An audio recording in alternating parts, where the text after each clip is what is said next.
हिंदी में यूपीएससी की तैयारी से संबंधित प्रोग्राम्स को देखने के लिए सब्सक्राइब करें स्टडी IQIAS हिंदी। 5 लाख टका दो वरना हम दुर्गा पूजा नहीं करने देंगे। मैं बात कर रहा हूं बांग्लादेश की। हम सभी जानते हैं कि बांग्लादेश में शेख हसीना जी के पलायन के बाद जिस तरीके से वहां पर एक धार्मिक उपद्रव और हिंसक माहौल देखा गया है, वैसे में वहां पर बांग्लादेशी हिंदुओं और अन्य धर्म के अल्पसंख्यकों के साथ जो एक हिंसक मारकाट की स्थिति लगातार पनपी है, इससे समाचार चैनल, समाचार पत्र और यूट्यूब चैनल्स भरे पड़े हैं। आज जब हम लोग दुर्गा पूजा मनाने की ओर बढ़ रहे हैं और ऐसे में बांग्लादेश में दुर्गा पूजा समितियों के संदर्भ में जो एक धमकी भरी बातें निकल कर सामने आ रही हैं, वो और अधिक दिल दहला देने वाली हैं। इन दुर्गा पूजा समितियों को ये कहा जा रहा है कि आप 5 लाख टका जमा कीजिए, तब हम आपको दुर्गा पूजा मनाने देंगे। और केवल एक समिति नहीं, बल्कि ऐसी न जाने कितनी दुर्गा पूजा समितियां हैं जिनसे ये बातें की जा रही हैं, और ऐसा न करने पर इसका अंजाम भुगतने को भी तैयार रहने को कहा जा रहा है।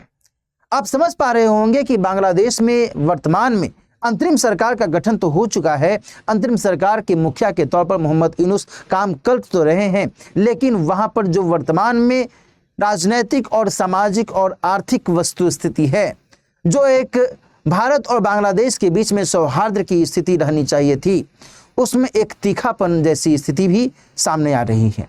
आइए हम लोग आज की चर्चा में इस बिंदु को थोड़ा सा विस्तार से समझते हैं और इसके अलग अलग पक्षों पर भी बातचीत करते हैं।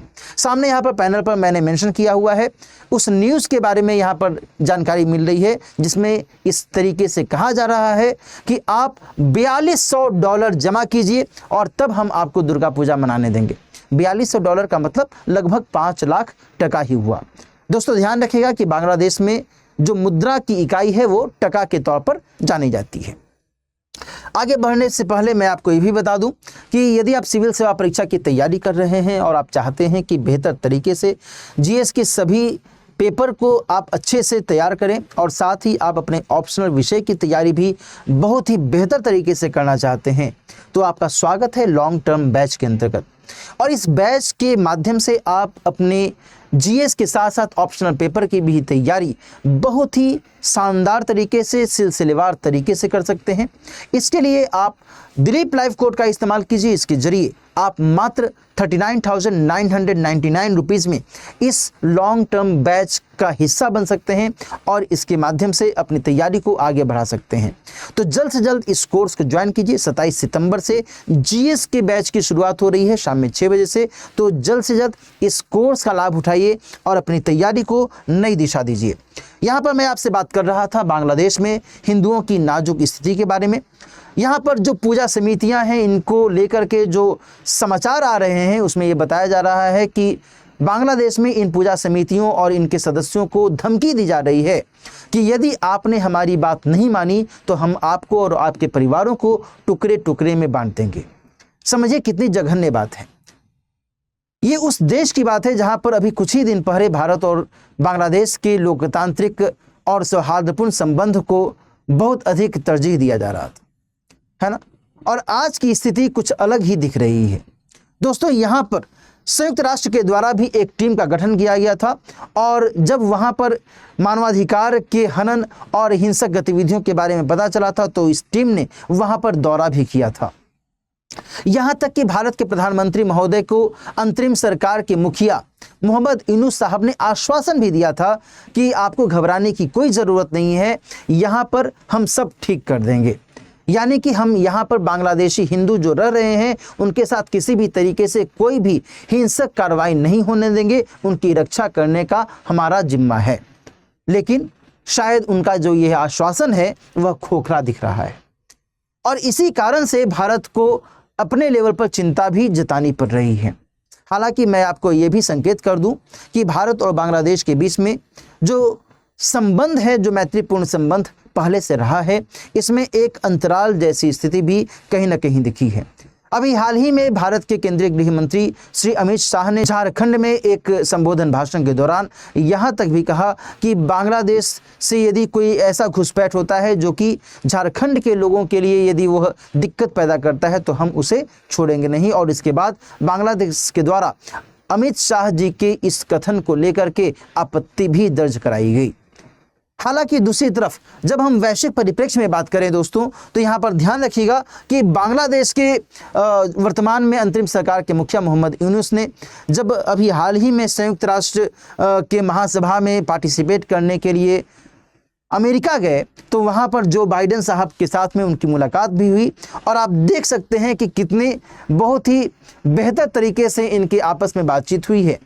ये बताता है कि बांग्लादेश को सपोर्ट मिल रहा है, समर्थन मिल रहा है अमेरिका से। अमेरिका कह रहा है कि आपको चिंता नहीं करनी चाहिए, हम आपके साथ खड़े हैं। वर्तमान में बांग्लादेश में जैसी स्थिति है, इसके मद्देनजर अमेरिका आपके साथ में खड़ा है। आपको आगे बढ़ते रहना चाहिए, आपको अपनी अर्थव्यवस्था, आपको अपनी राजव्यवस्था यानी कि अपनी राजनीतिक गतिविधियों पर बेहतर तरीके से काम करने की आवश्यकता है। हम हर स्तर पर आपका साथ देने को तैयार हैं। यानी कि अमेरिका जैसे देश के द्वारा जब बांग्लादेश को सपोर्ट दिया जा रहा है, उसे सकारात्मक तरीके से अपना काम करने की बात कही जा रही है। इसके बावजूद यदि बांग्लादेश में धार्मिक अल्पसंख्यकों के साथ में यदि दुर्व्यवहार जैसी खबरें आती हैं, तो इसको लेकर के बांग्लादेश की वर्तमान सरकार को और बेहतर तरीके से काम करने की आवश्यकता है। आगे इसमें क्या कुछ होता है ये तो देखने वाली बात होगी। यहाँ पर एक बात मैं आपको और बता दूं कि हम सभी को ये पता है कि भारत के द्वारा सिटीजनशिप अमेंडमेंट एक्ट 2019 लाया गया था, यानी कि नागरिकता संशोधन अधिनियम 2019 के माध्यम से ये कोशिश की गई थी कि पाकिस्तान, अफगानिस्तान या बांग्लादेश में हिंदू, सिख, ईसाई, पारसी, जैन जैसे धर्म के जो लोग हैं, जो वहाँ पर किसी भी स्तर पर अल्पसंख्यक की स्थिति में हैं और वो प्रताड़ित हुए हैं, तो फिर हम उनको यहाँ पर नागरिकता दे सकते हैं। लेकिन दिक्कत ये है कि उसमें ये कंडीशन लागू की गई थी कि 31 दिसंबर 2014 या उससे पहले जो भी लोग भारत में आए थे उनको हम नागरिकता देंगे। और एट प्रेजेंट बांग्लादेश में जो हिंदू हैं वो इस कंडीशन को फॉलो नहीं कर रहे हैं और इसी लिहाज से एक जो संकट है, एक जो दिक्कत है वहाँ पर उभर रही है और इस लिहाज से एक तकनीकी दिक्कत यहाँ पर उभर रही है। इसी मद्देनज़र भारत के द्वारा लगातार यह अपेक्षा की जा रही है कि बांग्लादेश के द्वारा वहाँ पर हिंदू अल्पसंख्यकों के साथ बेहतर कदम उठाया जाए, उनके साथ ऐसी हिंसक गतिविधियाँ न अपनाई जाएं जिसके कारण उनके और उनके परिवारों को नुकसान झेलना पड़े। तो आज की चर्चा में हम लोग यहीं पर सीमित रखते हैं। आगे हम लोग इससे संबंधित और भी कोई जानकारी मिलेगी तो हम लोग इसके बारे में बातचीत करेंगे। यदि आप मुझसे जुड़ना चाहते हैं और आपका कोई सवाल है, कोई क्वेरी है बैच को लेकर के या भी किसी भी अदर परिप्रेक्ष्य में, तो आप मुझसे मेल आईडी के माध्यम से जुड़ सकते हैं। साथ ही आप मेरे टेलीग्राम चैनल को सब्सक्राइब भी कर सकते हैं, इसके माध्यम से भी आप मुझसे जुड़ सकते हैं। और इसके अलावा मैं आपको ये भी बता दूं कि यदि आप सिविल सेवा परीक्षा की तैयारी बेहतर तरीके से करना चाहते हैं तो आप इस लॉन्ग टर्म बैच से जुड़िए और साथ ही आप अपनी तैयारी को एक नई दिशा प्रदान कीजिए। 39,999 रुपीज़ में वर्तमान में आप इस कोर्स को परचेज कर सकते हैं, जिसके जरिए जीएस के चारों पेपर के साथ साथ एसे और सीसेट की तैयारी और इसके अलावा अपने ऑप्शनल पेपर की तैयारी भी इस कॉम्बो बैच के जरिए कर सकते हैं। तो आप इंतजार मत कीजिए, जल्दी से इस बैच को ज्वाइन कीजिए और अपनी तैयारी को और बेहतर कीजिए। मिलते हैं किसी और टॉपिक के साथ, अपना ख्याल रखिए। All the best. हिंदी में यूपीएससी की तैयारी से संबंधित प्रोग्राम्स को देखने के लिए सब्सक्राइब करें स्टडी IQ IAS हिंदी।